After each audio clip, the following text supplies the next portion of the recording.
Romanos capítulo 16, versículos de 17 a 20. Vamos acompanhar a leitura da palavra do Senhor. Nos diz assim o texto: Rogo-vos, irmãos, que noteis bem aqueles que provocam divisões e escândalos, em desacordo com a doutrina que aprendestes.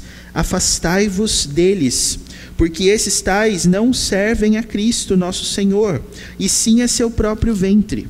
E com suaves palavras e lisonjas enganam o coração dos incautos. Pois a vossa obediência é conhecida por todos. Por isso me alegro a vosso respeito, e quero que sejais sábios para o bem e simples para o mal. E o Deus da paz em breve esmagará debaixo dos vossos pés a Satanás. A graça de nosso Senhor Jesus seja convosco. Amém. Muito bem, irmãos, vamos fazer aqui a leitura do versículo 19, agora todos juntos, e aí você também já pode guardá-lo para que nós leiamos ao final aqui. Vamos ler o versículo 19, todos juntos? Vamos lá? Pois a vossa obediência é conhecida por todos, por isso me alegro a vosso respeito, e quero que sejais sábios para o bem e simples para o mal. Amém. Vamos orar mais uma vez, irmãos? Querido Deus, nós queremos nos colocar diante da Tua presença novamente e suplicar por este momento onde lemos a Tua palavra e estamos agora procedendo à exposição dela. Oramos para que o Senhor nos dê a profundidade necessária e a compreensão necessária pelo Teu Espírito para que apliquemos as verdades aqui ouvidas nas nossas vidas de maneira em que nós possamos também descobrir cada vez mais a Tua grandeza, a Tua majestade e viver para a Tua glória neste mundo. Eu peço a Ti que o Senhor continue, Pai, ministrando aos nossos corações. É o que nós pedimos em nome de Jesus. Amém. Meus irmãos, estamos chegando ao fim aqui de Romanos e no trecho que nós lemos e estudamos na semana passada, nós pudemos perceber vários nomes de pessoas que foram citadas aqui pelo apóstolo Paulo, versículos de 3 a 16, e todos eles representavam algum tipo de cuidado especial que Paulo recebeu nas suas viagens e também por parte daquela igreja. E pesquisando depois, meus irmãos, um dado que acabou me fugindo na última aula, no versículo 13, eu gostaria que os irmãos olhassem aí o versículo 13, nós temos aparentemente um nome que é bastante desconhecido, né? A gente vê Paulo falando: saudai Rufo, eleito no Senhor, e igualmente a sua mãe, que também tem sido mãe para mim. Nós não sabemos, meus irmãos, o nome dessa mulher, mas o que nós sabemos é que o esposo dela é bastante famoso nos evangelhos. Se depois os irmãos quiserem conferir essa informação, é só abrirem as suas Bíblias no livro de Marcos, capítulo 15, e nós vamos ver que o esposo dessa mulher, portanto o pai de Rufo, foi o homem que carregou a cruz de Jesus Cristo quando ele estava no caminho do Calvário, e era um homem chamado Simão Cireneu.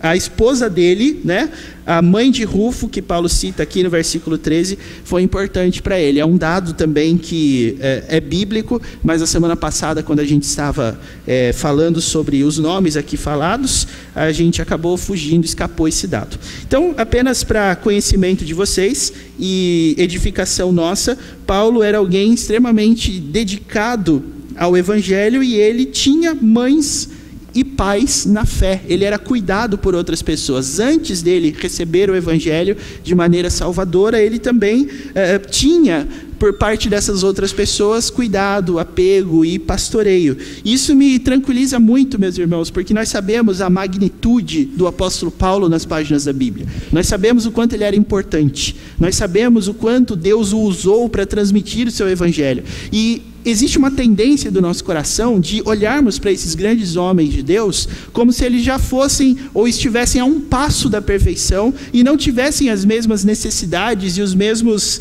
sentimentos, as mesmas fraquezas que nós tínhamos. Paulo tinha paz na fé. Então, não existe uma razão para que nós também não nos vejamos como pessoas que precisam desse cuidado e desse pastoreio. E eu acho isso muito curioso, porque Paulo cita muitos nomes aqui, meus irmãos. Todos eles, de fato, pessoas às quais ele devia, e ele era extremamente grato pela ação delas na sua vida. Agora, no versículo 17, que é o texto que nós temos diante de nós já vemos uma mudança de tom, porque os versículos de 1 a 16 nos falam a respeito de gratidão por parte de Paulo. No 17 em diante, Paulo muda o discurso, e ele faz isso no último capítulo da carta, colocando esse trecho de admoestação no meio de uma citação de nomes, porque se você for olhar aí mais para o final, a partir do versículo 21, Paulo começa a citar outros nomes, e aí ele fala de Timóteo, fala de Lúcio, Jason, Sosípatro, Tércio e outros que, quando nós tivermos oportunidade na próxima aula, nós vamos falar. Mas no meio deles, Paulo coloca uma admoestação com relação àqueles, segundo o versículo 17, que provocam divisões e escândalos em desacordo com a doutrina. Então, por que Paulo faz isso? Porque ele está querendo colocar diante desses irmãos que o serviço desempenhado por Deus, o amor que eles demonstram uns pelos outros, tem que ter uma base doutrinária forte. Não há possibilidade de nós demonstrarmos o amor cristão genuíno sem que nós consideremos o que a Bíblia fala sobre isso.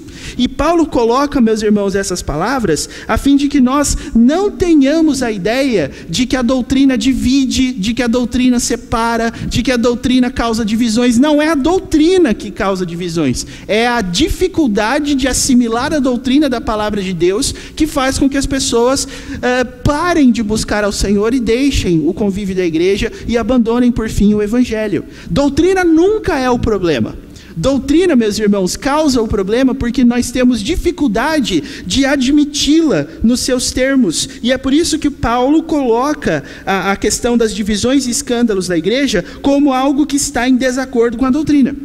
E então, o que nós podemos concluir sobre isso? Todos esses nomes que Paulo cita, tanto no trecho que já foi, do 1 ao 16, quanto no trecho que está diante de nós, após este aqui que nós estamos lendo, do 21 ao 24, todos esses nomes amaram ao apóstolo Paulo e serviram ao Senhor, porque o serviço deles estava de acordo com a doutrina. Quando não está, a consequência é essa: nós temos divisão e nós temos escândalo. Então eu queria um pouquinho, meus irmãos, que a gente se focasse nessas duas palavras, a divisão e o escândalo, tá certo? É claro que a divisão é um escândalo, é claro que o escândalo provoca divisão, mas como Paulo usa duas palavras diferentes, eu acredito que Paulo está falando de duas coisas diferentes. Então vamos pensar um pouquinho. Quando você ouve a respeito de divisão na igreja, o que acontece? O que é chamado de divisão na igreja? O que é uma divisão?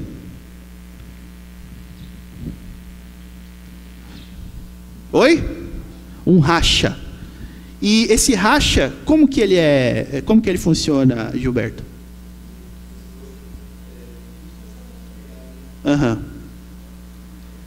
Então a primeira coisa que acontece numa divisão é quando as pessoas pensam diferente. Ok. Mais alguma coisa sobre isso, irmãos? O que é uma divisão?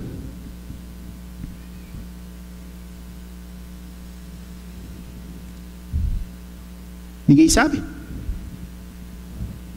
Ou alguém mais sabe, né? Gilberto é alguém, né? Então não é que eu esqueci dele ali.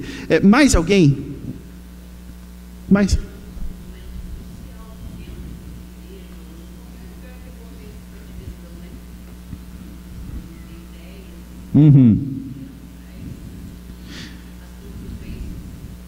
Muito interessante. Mais alguém?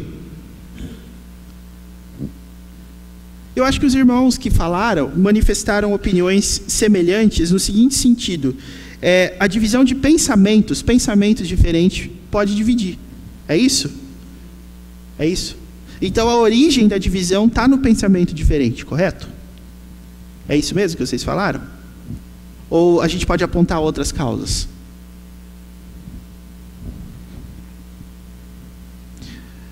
Qual que é a relevância disso, pastor? Simples, muito simples. Paulo vai colocar as pessoas que provocam divisão num momento e numa descrição, meus irmãos, que eu acredito é bastante ousada. Paulo, como um ministro da palavra de Deus, tinha muita certeza do que ele estava falando. E nós, às vezes, agimos como se não fosse possível chegar a determinadas conclusões. É claro que o contexto que nós vivemos hoje, tanto na igreja quanto na sociedade, é um contexto que tem usado muito a palavra julgar. Então a gente tem medo de incorrer naquele julgamento que a Bíblia proíbe, e aí a gente acaba não julgando ninguém. A gente acaba não tendo autoridade para diferenciar o certo do errado, a gente não admoesta, a gente não repreende, a gente não faz isso.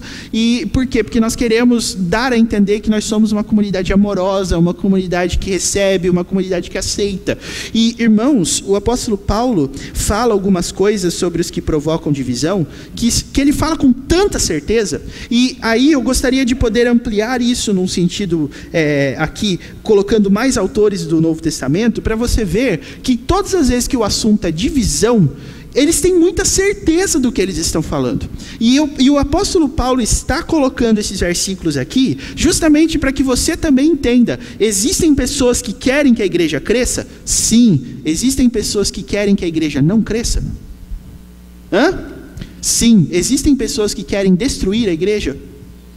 Sim. Então, qual é a característica dessas pessoas? Veja, sobre isso aqui ainda. O versículo 17 fala que eles provocam, ou seja, o motivo pelo qual a divisão e o escândalo acontece se deve diretamente a essas pessoas. Eles é que começam isso. E Paulo vai começar a dar características dessas pessoas. Primeira delas, versículo 17. Eles fazem isso em desacordo com a doutrina que se aprende.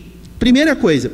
A segunda coisa, versículo 18. Essa, meus irmãos, eu não gostaria de ler, porque aí pode parecer que sou eu que estou tentando induzir você. Eu gostaria que alguém lesse, por gentileza, a primeira parte do versículo 18, que está aí. Quem quiser, faça esse favor para nós.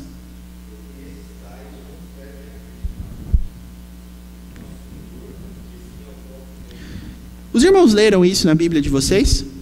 É isso que diz aí? O que então que essas pessoas estão fazendo? Elas provocam divisão em desacordo com a doutrina, por quê? Versículo 18. Porque esses tais... O que diz aí? E aí eu pergunto a você, como é que Paulo podia ter tanta certeza disso? Ué, tá aí? Bem claro para todo mundo ler. Como é que ele tinha certeza disso? Eles não servem a Cristo. Paulo coloca isso bem claro. E se eles não servem a Cristo, eles servem a quem? Aí você vê assim, se não serve a Cristo, serve ao diabo. É verdade, irmãos, mas olha como é que Paulo coloca as palavras. Versículo 18. Esses tais não servem a Cristo, nosso Senhor, e sim... é a mesma coisa que servir ao diabo. Sabe quem faz essa ponte, Dona Esther, entre a nossa própria vontade natural, carnal, e a vontade do diabo? Sabe quem que faz essa ponte no Novo Testamento? Jesus Cristo. Vou provar, porque aqui a gente tem que provar, né? Mateus 16, abra sua Bíblia lá, por favor, vá lá. E aí você vai ver Jesus censurando Pedro, envolvendo o nome de Satanás no versículo 23. Mateus 16, 23. Mateus 16, 23. Quem achou e quiser fazer a leitura para nós, fique à vontade. Mas Jesus, voltando-se, disse a Pedro: arreda, Satanás, tu és para mim pedra de tropeço, porque não cogitas as coisas de Deus, e sim das dos homens. Muito bem. Então, o que esse texto está mostrando para nós? Contexto. Por que Jesus censura Pedro de uma forma tão dura? Porque, irmãos, versículo 21 aqui do mesmo capítulo, Jesus começou a mostrar aos seus discípulos que ele precisava se entregar nas mãos dos seus exatores, ele precisava morrer, ele precisava ser entregue, e aí Pedro começou a chamar Jesus à parte e começou a censurá-lo. Versículo 22 fala isso: tem compaixão de ti, Senhor, isso não vai acontecer. Eu imagino que o sentido dessa repreensão de Pedro teria sido algo do tipo: Jesus, mas isso vai pegar mal. Se o Senhor fizer isso, as pessoas vão pensar mal do Senhor. Não vai por ali, é um caminho difícil, é um caminho sem volta. O que Jesus responde no 23, meus irmãos? Primeira coisa que Jesus fala. Veja, Jesus não estava falando com Satanás. O versículo deixa muito claro que a conversa era entre ele e Pedro, tá? Por isso que no versículo 23 está escrito assim: mas Jesus, voltando-se, disse a quem? A Pedro. E o que Jesus disse a Pedro? Arreda Satanás. Que coisa, não? Como é que Jesus podia ter tanta certeza que era Satanás que estava falando isso? Ah, então Satanás possuiu Pedro, pastor? Não, gente, não é isso. Mas o que estava acontecendo ali? Jesus explica essa referência dizendo assim no 23, olha, tu és para mim, falando de Satanás, né? Pedra de tropeço. Por quê? Porque não cogitas das coisas de Deus. Bom, até aí tudo bem, né? É por isso que é diabo, é por isso que é inimigo. É claro que ele não vai pensar aquilo que é de Deus. Mas se ele não está pensando nas coisas de Deus, ele está pensando em quais coisas? Satanás, hein, irmãos? Versículo 23. Não cogitas das coisas de Deus, e sim da dos homens. Aí, o que Jesus está fazendo aqui? Ele está equivalendo a vontade natural do ser humano aos mesmos impulsos do diabo. Gente do céu, se não fosse Jesus que estivesse falando isso, eu acho que a gente ia ficar em maus lençóis, hein? Como que nós interpretamos isso? É uma coisa simples. O que levou o diabo a se rebelar contra Deus, e o que levou o homem a se rebelar contra o Senhor, conforme a história lá do livro de Gênesis? O que é o pecado, meus irmãos? O pecado é quando você não segue as regras de Deus, no mundo de Deus, e passa a viver a partir de concepções próprias. Quando você pega aquilo que Deus ordena na sua palavra, quando você pega os padrões éticos e morais de Deus, e você simplesmente substitui por outros que são opostos, que são diferentes, e que nós criamos a fim de que nós possamos viver. Satanás e os homens fazem a mesma coisa. É claro que só passou a fazer, o homem só passou a fazer isso porque Satanás fez primeiro e ele foi o tentador. Agora, veja, para Jesus, a vontade de Satanás e a vontade natural do homem são a mesma coisa. E Jesus fala isso, e o apóstolo Paulo fala isso também. Esses tais não servem a Cristo, nosso Senhor, e sim ao seu próprio ventre. Por que Paulo cita o ventre aqui, gente? Eu vou tentar explicar isso, mas ao mesmo tempo eu quero dar outros textos que mostram não só Paulo, mas outros autores do Novo Testamento tendo a mesma ideia sobre essas pessoas. Então agora eu queria que os irmãos abrissem, por gentileza, a palavra do Senhor no livro de Filipenses, que também é carta de Paulo, tá? Estou tentando ser mais rápido aqui para a gente ganhar tempo. Capítulo 3, Filipenses capítulo 3, versículos 18 e 19. Quem puder fazer essa leitura, faça para nós. Filipenses capítulo 3, versículos 18 e 19.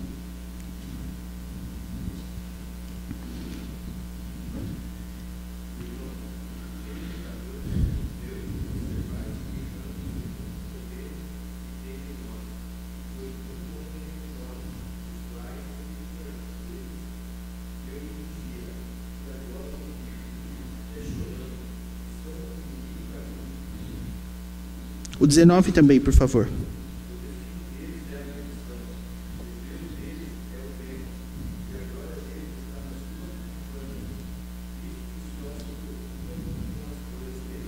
Vamos olhar para esse versículo 19 e ver o apóstolo Paulo dizendo assim: o destino deles, ou seja, dos inimigos da cruz de Cristo que estão aí, é a perdição.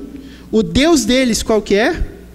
É o ventre, é por isso que eles servem a si mesmos, né? E a glória deles está na sua infâmia, visto que só se preocupam com as coisas terrenas. Vejam, irmãos, Paulo diz a mesma coisa aqui, citando o ventre outra vez, né? Mas antes de nós explicarmos o que é isso, me permita fazer mais uma leitura. Eu acho que essa última já satisfaz aqui a nossa intenção nessa manhã, nessa aula. Abra sua Bíblia agora, por favor, lá em Judas, na carta de Judas, que é o penúltimo livro da Bíblia antes de Apocalipse. Carta de Judas é um capítulo só. Tem algumas coisas aqui sobre os falsos mestres que são muito interessantes. E eu quero ler duas, tá? Eu quero ler o 4 e depois o 16. Epístola de Judas, versículo 4 e depois o 16, tá? Então, vamos fazer assim? Eu vou ler o 4 e outra pessoa já de imediato lê o 16 para nós. Então, Então já vão se escolhendo aí. Versículo 4 diz: pois certos indivíduos se introduziram com dissimulação, os quais desde muito foram antecipadamente pronunciados para esta condenação, homens ímpios que transformam em libertinagem a graça de nosso Deus e negam o nosso único soberano e Senhor, Jesus Cristo. Agora o 16.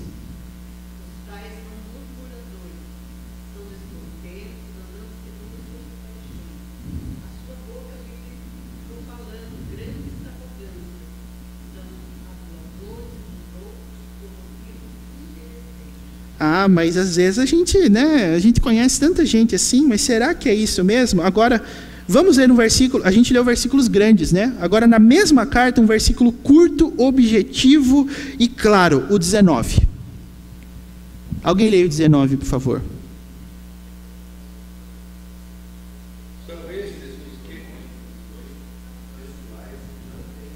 Versículo 19, então agora de forma objetiva e sintética, vai nos dizer: são estes os que promovem o quê? Tá vendo só? E o que a gente pode falar sobre essas pessoas? Versículo 19 continua falando assim: não tem o Espírito. Meus irmãos, agora a gente pegando todas essas informações e voltando lá para Romanos, sabendo que não é Paulo apenas, mas todos os autores do Novo Testamento pensam igual a respeito desse assunto, eu lhes pergunto, como é que eles podiam ter tanta certeza de que essas pessoas são assim? Alguém podia falar, eles são apóstolos inspirados pelo Espírito Santo, então é lógico que eles iam ter essa informação. Mas eu acredito que a explicação não é essa, porque eles eram homens, seres humanos, eles não eram onipotentes, eles não tinham condição de penetrar o coração das pessoas como Deus faz e conhecê-lo profundamente. Mas algumas coisas faziam com que eles tivessem certeza de que essas pessoas não servem a Cristo, e sim a si mesmas ou ao seu próprio ventre. Eu já tento explicar o que é isso. Como que eles tinham tanta certeza disso, hein, meus irmãos? Alguma pista? Porque falar isso hoje em dia, no século 21, na geração mimimi que a gente vive, é pedir para ser rotulado de intolerante, de homofóbico, até que não tem nada a ver, mas é um título da moda, né? De machista, de feminista, de nazista, de fascista, de todas essas coisas aí. Fala isso dentro da igreja. Você não serve a Cristo não, viu? Você serve ao seu próprio ventre. Pronto, você já virou. Agora, Paulo e os autores do Novo Testamento tinham certeza disso. O que faziam eles ter essa certeza? Alguma tese aí? É claro ou não é claro?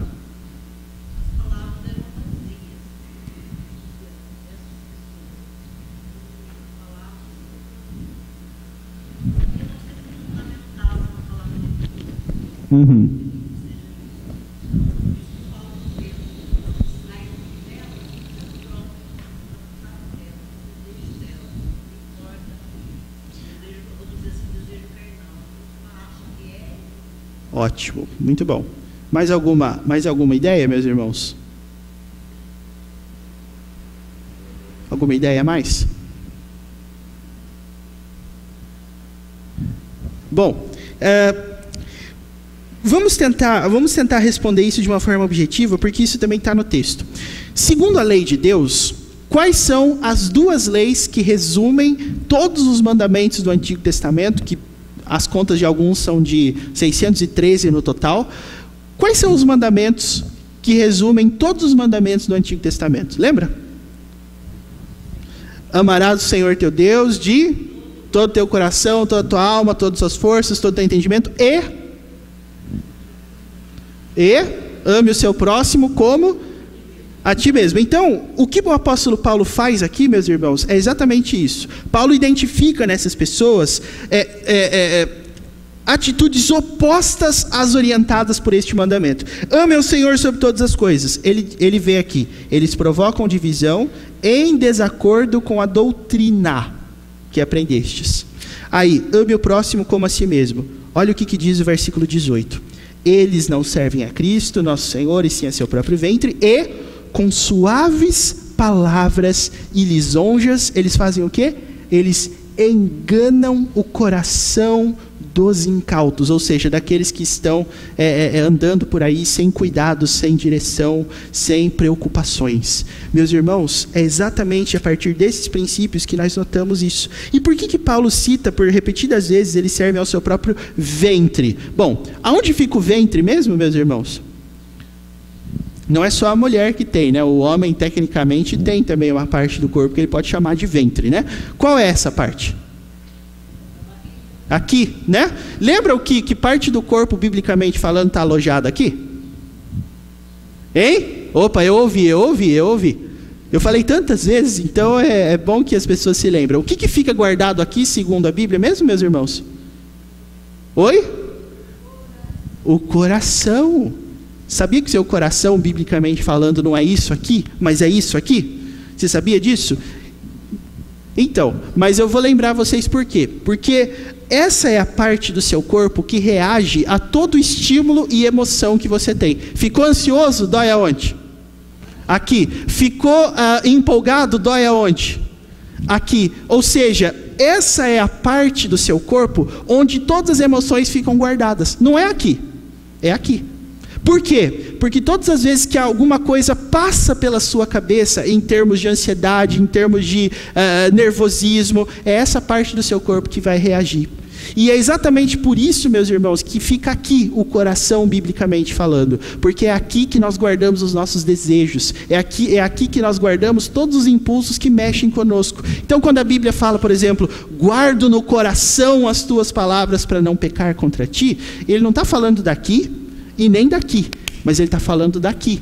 Por quê? Porque eu vou transformar a palavra de Deus naquilo que eu mais quero, para que assim eu possa obedecer. O que isso significa? Isso significa que Deus criou o homem para ser movido pela sua volição ou vontade. Nós só fazemos, meus irmãos, aquilo que nós temos vontade. Só que o nosso coração pecaminoso, escravo do pecado, reage com o pecado e não com a santidade. Então, quando a Bíblia fala de servir ao seu próprio ventre, essa pessoa é escrava do seu próprio desejo ou escrava do seu próprio pecado.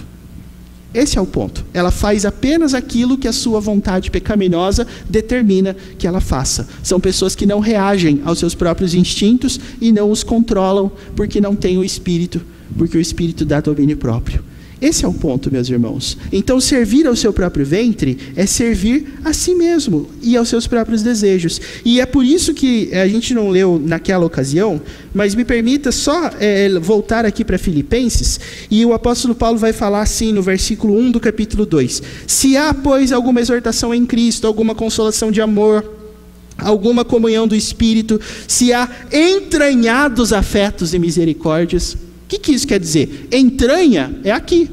Ou seja, se vocês se amam de uma forma tão intensa que é exatamente isso que vocês querem fazer.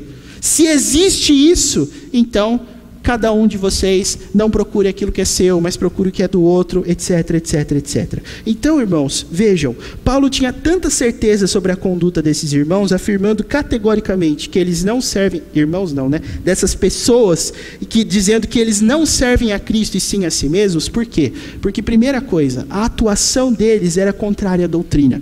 Eles criavam divisão porque eles não aceitavam as doutrinas bíblicas. E aí eu lhes pergunto, então Martinho Lutero causou uma divisão na igreja e por isso ele é culpado e não servia a Cristo? Lembra Martinho Lutero, reforma protestante? Então, será que Lutero errou? Será que ele errou? Quem aqui acha que ele errou? Quem aqui acha que ele não errou? Ele não errou? Por que ele não errou? Oi? Porque ele estava do lado.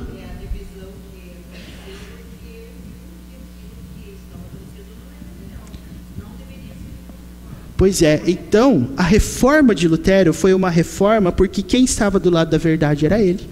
Mas quem é que disse que ele estava do lado da verdade? Escritura. Então esse aqui é o ponto definidor. Quando a gente cria divisões por causa da Escritura, cara, aí você não está dentro de uma igreja, então não tem por que ter divisão. Agora, quando você está debaixo de uma igreja que ensina a doutrina, que ensina a palavra, e ainda assim existe divisão, então você não serve a Cristo. Então o seu problema é que você não quer fazer aquilo que a palavra de Deus diz. E irmãos, sabe qual é a atitude que demonstra isso? Sabe por que o apóstolo Paulo citou no versículo 18 que essas pessoas têm suaves palavras e lisonjas e enganam o coração dos incautos? Porque qual é, segundo o que o apóstolo Paulo disse aqui, nós falamos em tantas vezes, em Romanos 15, a marca de que a igreja está de fato amando ao Senhor como se deve amar? É uma palavrinha que começa com A. Lembra? Romanos 15, 14. E certo estou, meus irmãos, sim, eu mesmo a vosso respeito, de que estáis possuídos de bondade, cheios de todo conhecimento e aptos para fazer o quê? Admoestar. Então, o que você pode notar é que as pessoas que não servem a Cristo não são pessoas que admoestam, não são pessoas que vão até as outras para poder direcioná-las no caminho correto, mas você vê essas pessoas trabalhando o ego. Por isso é que está escrito, enganam o coração dos incautos. O pressuposto da admoestação é, você está errado, biblicamente falando. O pressuposto da ação, meus irmãos, desses que não servem a Cristo é, você está certo. É você falar assim, você é autoridade para a sua vida. Você decide o que é melhor para você. Ninguém tem o direito de interferir na sua vida. Quando a gente faz a admoestação, parece uma coisa negativa. Mas segundo a Bíblia, é prova de amor. Quando você trabalha para fazer lisonja, quando você trabalha para enganar o coração, você está mal intencionado. É o que a palavra de Deus diz. Então, se você está num lugar e você gosta de estar ali, porque o seu ego é inflado pela pregação, dita pregação da palavra, você não está atrás de Cristo. Você está atrás de um lugar que atende às suas expectativas pessoais e enganosas. Meus irmãos, essa é a igreja dos inimigos de Cristo. Nós temos que vir para a igreja para que a gente aprenda da palavra, a fim de que nós sejamos orientados no caminho correto. Qual era a oração que Davi fazia mesmo lá no Salmo 139? Sonda-me, ó Deus, e conhece o meu coração. Prova-me e conhece os meus pensamentos. Vê se há em mim algum caminho mau e guia-me pelo caminho eterno. Essa oração é a oração de quem não quer ficar no caminho mau, correto? Então, irmãos, é exatamente por aí que o apóstolo Paulo percebe a ação daqueles que são inimigos de Cristo e não servem a Cristo. Vocês não vão notar as pessoas indo atrás das outras para que elas sejam orientadas no ensino correto, mas você vai atrás das outras para, com as suas palavras suaves, sutis, dar a entender que ninguém tem o direito de interferir na sua vida, ninguém tem o direito de mandar em você, ninguém tem o direito de determinar aquilo que você deve ou não deve fazer. Isso é conduta de quem não serve a Cristo. Esse discurso é anti-igreja, viu, irmãos? Mas não serve a Cristo. E aí o versículo 19 fala assim, ó, pois a vossa obediência é conhecida por todos. Paulo fala, vocês não são assim. Tem pessoas assim no meio de vocês, mas a igreja não é assim. Por isso, versículo 19, me alegro a vosso respeito. Aí Paulo dá um conselho. Eu quero que vocês sejam sábios para o bem e simples para o mal. O que esse conselho significa? Meus irmãos, vocês já ouviram falar daquele conselho bíblico chamado seja a tua palavra? Sim, sim? Não, não. O que passar disso? Vem de onde? E onde Jesus quer chegar com isso? Simples. Nós vivemos numa época complicada, onde é difícil dizer sim ou não. A gente diz muito depende, a gente diz muito vamos ver, a gente diz muito mas não é bem assim. Agora, Paulo dá esse conselho para aqueles irmãos, para que eles ajam da seguinte forma: gente, o que está certo, está certo. O que está errado, está errado. E vivam assim que vocês vão ficar de maneira muito saudável e crescerão muito mais para a glória de Deus. Tratem o errado como errado, o certo como certo, e façam isso. não existe justificativa para que você tente, não, mas sabe, às vezes, e tal, porque todas as vezes que a gente age dessa forma, é como se nós estivéssemos tentando reinterpretar o texto bíblico de uma forma que aquilo não nos condenasse por aquilo que nós fizemos. Não aconteceu, mas sabe, mas você tem que levar em consideração também, irmãos, sabe, eu vou dar um exemplo para você. Sabe uma das justificativas que as pessoas têm na Bíblia para os seus erros, que é mais comum? As pessoas falam assim: a carne é fraca. Isso está escrito na Bíblia? Tá ou não tá? Porque eu ouvi alguns falando que não. Tá ou não tá? Ué, claro que tá. A carne é fraca. Está escrito na Bíblia, né? Agora, você já leu o versículo inteiro? A carne é fraca é a última frase do versículo.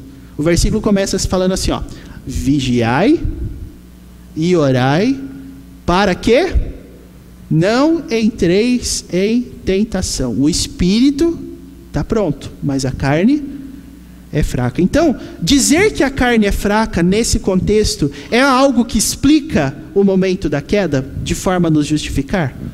Não, mas é apenas para dizer o seguinte: você, com a sua fraqueza natural, é alguém que está naturalmente inclinado a não vigiar, mas o espírito está pronto. Então você pode vigiar. Entrou em tentação? Ai, a carne é fraca. Não, é que você não vigiou. Seja simples para o mal, é o que a Bíblia está dizendo, entendeu? É você olhar para o texto da Bíblia e dizer para ele que você concorda com ele, porque a análise que a Bíblia faz do erro é exatamente clara. Aconteceu, errou, então conserta. Vigia mais então, é isso que está acontecendo.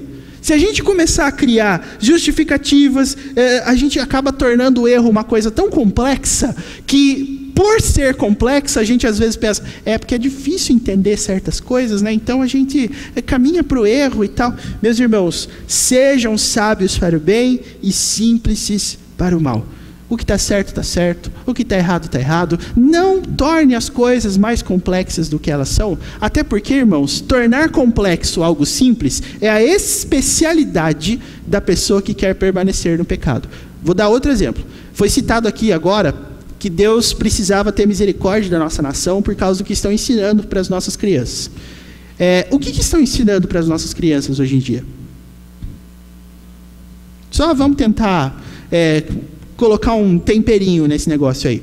O que estão ensinando para as nossas crianças hoje em dia? Tanta coisa, né? Mas vamos citar algumas. Ideologia de gênero. Os irmãos já ouviram falar de ideologia de gênero? O que essa ideologia prega, entre outras palavras? Já ouviram falar disso?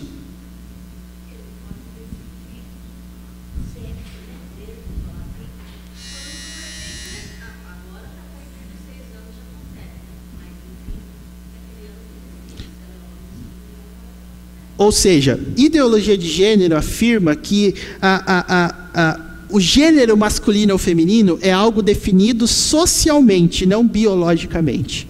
Ou seja, não é que o seu corpo vai dizer se você é homem ou se você é mulher, mas é o seu intelecto e a sociedade na qual você vive. Então, se você nasceu com um corpo de mulher, não quer dizer que você é mulher. E se você nasceu com um corpo de homem, não quer dizer que você é homem. Mas quem vai definir isso é você mesmo e o seu cérebro. Gente, isso é muito complexo. Por que é complexo? Porque a gente está acostumado a tratar as coisas assim. Quando você vê o bebezinho lá, você olha para ele e você fala assim: é uma menina. Ou é um menino. Baseado no contorno genital dele. Simples. Você olha lá e você vê. É homem, é mulher.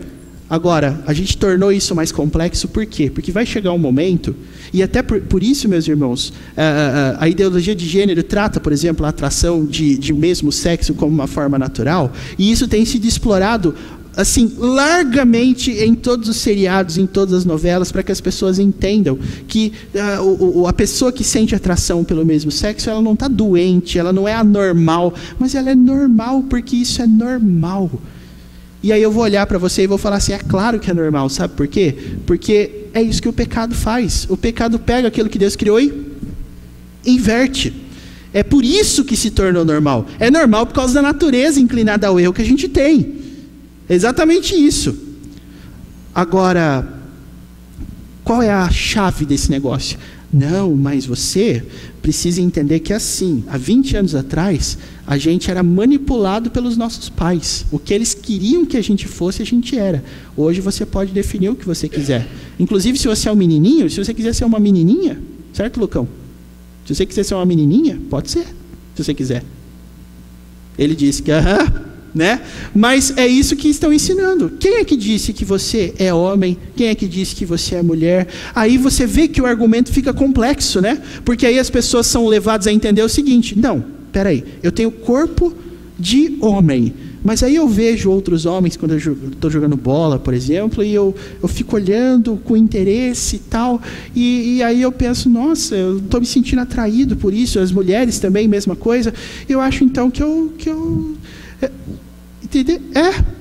É isso. Mas o que essas pessoas estão usando? Elas estão usando exatamente o conceito bíblico de que o pecado mora dentro de nós, que esse tipo de atração é natural por causa do pecado que mora dentro de nós. Então a gente está dizendo o seguinte: libera o teu desejo. Libera o teu desejo. E o que isso acaba fazendo na prática? Não existe mais regra para nada. Não existe mais construção para nada. Não existe mais nada que regule as nossas relações. Ah, sim, claro.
Se eu tenho segurança naquilo que eu ensino meu filho, porque aquilo que eu ensino, quando velho, não vai se desviar.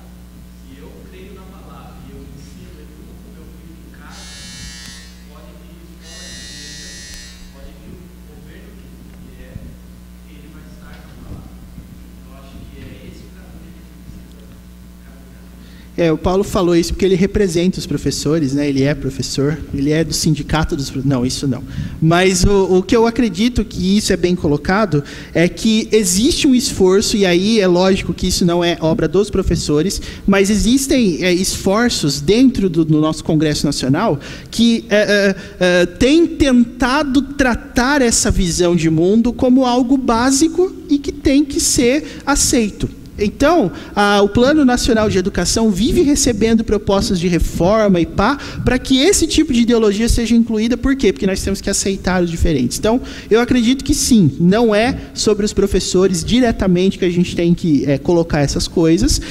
E o meu ponto aqui, na verdade, não era nem esse, no sentido de imputar a culpa aos professores, mas é no sentido de que o apóstolo Paulo está dando um conselho, e eu tentei ilustrar isso falando que nós estamos tentando tornar o pecado mais complexo do que ele é, a fim de que nós não tenhamos outro remédio a não ser aceitar. E é isso que nós estamos percebendo aqui, meus irmãos. Quando nós tornamos a coisa mais complexa do que o que ela é, nós estamos ao mesmo tempo nos desviando da verdade bíblica. A verdade bíblica é objetiva, é aqui e é aqui, é certo e é errado, e acabou. Não tem muito como você ficar criando subterfúgios. E aí, irmãos, Paulo vai, até para a gente encerrar, porque já ouvi 3 sinais aqui hoje. Oi.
Sim. Porque hoje a questão é, se você não aceita o seu filho do jeito que você é, você não ama. E como é que você se diz cristão? Porque Cristo amou.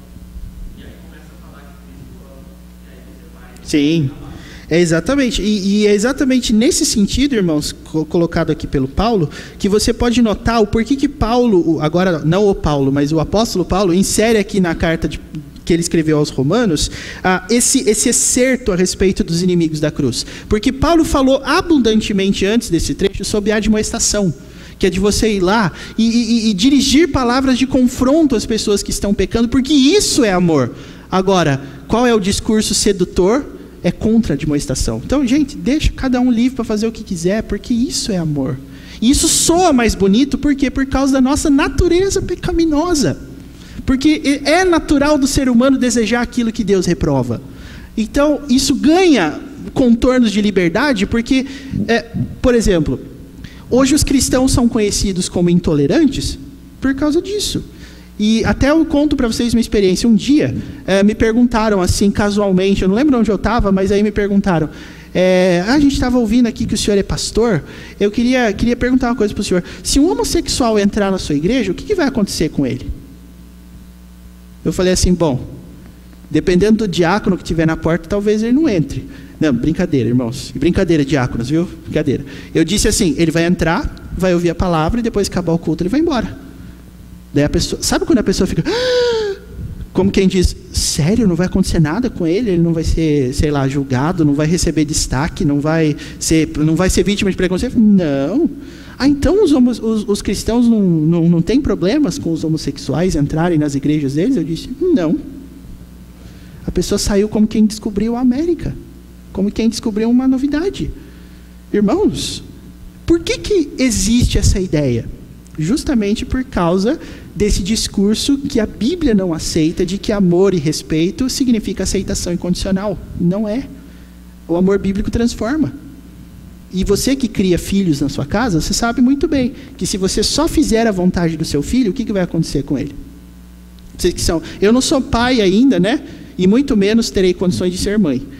Mas o meu gênero bíblico me impede, né? Mas o que eu digo é o seguinte, se você tiver filhos, como é que você deve criá-los? Fazendo a vontade deles? É assim? Não é assim? Como que é então? Você vai ter que dizer não para ele, não é? E aqui, meus irmãos, o apóstolo Paulo encerra essa discussão no versículo 20, falando assim, ó, veja como Paulo usa palavras que devem levar os nossos corações a atentarem para o que está escrito. Porque, irmãos, o versículo 20 fala que o Deus que nós servimos vai esmagar debaixo dos nossos pés a Satanás. Mas vocês viram o nome que Paulo deu para esse Deus no versículo 20? O Deus da paz. Você consegue imaginar um Deus da paz esmagando alguém? Pois é, mas é essa a reflexão que o apóstolo Paulo está querendo dizer. Nosso Deus é de paz? É, mas o que ele vai fazer com Satanás? Vai esmagar. Está vendo só? Por que Paulo faz isso? Para que os irmãos que estão sendo seduzidos por esse discursinho de aceitação, esse discursinho suave, que estão ali recebendo engano no coração, eles lembrem que a Bíblia nos diz que vai ter um vencedor. Que existe uma guerra e que essa guerra vai ter um vencedor. Deus é Deus de paz? É. Mas qual é o sentido da paz bíblica? O próprio Jesus já dizia, eu não dou a minha paz como o mundo dá. Qual é o sentido da paz bíblica, meus irmãos? O próprio livro de Romanos responde essa para nós. Romanos 5:1. Justificados, pois, mediante a fé, nós temos paz com Deus. Ou seja, qual é o sentido da paz bíblica? Reconciliação, justificação. Cristo levou o peso do pecado sobre si, ou seja, o pecado existe, o pecado é real, o pecado pode fazer danos e ele tem que ser consertado, ele tem que ser curado. É isso que o apóstolo Paulo está querendo dizer. É como se ele estivesse provocando aqueles que estão ali com suaves palavras, falando assim, viu, vocês não creem na vitória do bem sobre o mal? Pois é, então, lembre-se que essa história de que você tem que ter um discurso aberto e tal, no final das contas não é real, porque a Bíblia nos conta uma história onde o Deus da paz vence Satanás, e o texto usa essa palavra esmagar, porque esmagar, meus irmãos, é um verbo que traz uma ideia para nós que até tem uma certa crueldade. Porque quando a gente fala assim, matar, é muito genérico, pode ser de matar de muitos jeitos. Agora, esmagar, quando você pensa e ouve essa palavra, esse verbo, esmagar, o que você pensa? Por exemplo, digamos que você vai matar um inseto esmagando-o com a sua mão ou com o seu pé. Você vai pensar assim, em triturar, você vai pensar em, sabe, aquele negócio que é isso que Deus vai fazer com Satanás. Então, não caia nesse discurso suave, esse discurso mole, esse discurso assim de, não, porque nós temos que aceitar. Gente, o Deus da paz vai esmagar a Satanás debaixo dos nossos pés. E por que você acha que Paulo diz debaixo dos vossos pés? Porque vocês vão participar do processo. Vocês são os filhos de Deus, não são? Então vocês vão participar da guerra. Vocês vão participar e vocês vão ganhar. Então não compre esse discurso, não vá nesse caminho, não abrace essa ideologia, porque isso é falso, porque isso não é verdade. Alguma dúvida, alguma pergunta sobre esse ponto aqui em específico, meus irmãos? Fiquem à vontade para isto. Alguém mais quer falar alguma coisa? Então perceba, a doutrina bíblica deve levar você a ser alguém que trata o pecado de maneira simples e sábia. É errado? É. Não faça mais complexa a coisa do jeito que ela é. Tá certo?